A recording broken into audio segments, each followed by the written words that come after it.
Okay, hello everyone. My name's Owen and I am the newest member of the bird team here at the Hawk Conservancy Trust.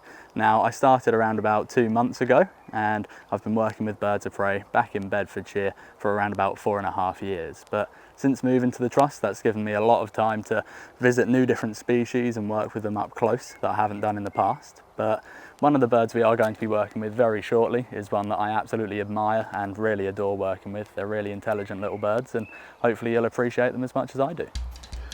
Right guys, so as you can hear off in the distance, we're soon going to be introduced to Sirius.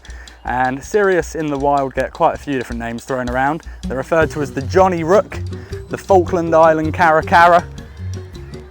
Very intelligent little species, very dexterous with their feet, and Sirius is demonstrating that now. It might look quite comedic, running around, kicking over different plant pots, but in reality, what he's actually doing is showing you guys very natural behaviours of how these animals will work out in the wild. So with these beautiful birds, what they're going to be doing is kicking over rocks, different obstacles, to find various different foods. Now with Sirius, his diet is very varied. He will hunt a cornucopia of different prey items, ranging from anything between mollusks, crustaceans, seabirds that are migrating, and when those birds aren't actually on the Falkland Islands or Tierra del Fuego, they'll also be known to go for even octopus. He was hatched out here by Darwin and Lafonia, who are two of our older caracaras. One thing I absolutely adore about these beautiful birds is that striated coloration on the back of his neck. Those markings really do stand out, and also that vocality that you can hear. He's a very energetic little creature. And as you can see with Sirius, he's constantly pestering me because he knows I am the closest food source that he's going to have for quite a while.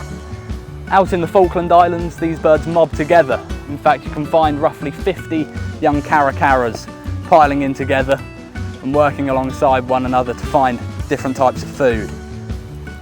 Okay, so during the 1820s, Charles Darwin, he left on the HMS Beagle and he departed over to the Falkland Islands, where he actually found this beautiful little bird here. He referred to them as flying monkeys, which is definitely something I'm all on board with. And he actually had a bit of trouble with these birds. He'd never seen them before, never heard of them. And these incredible little animals here actually terrorized him and also part of his crew. They were recorded and also documented stealing Darwin's compass and also one of his red hats.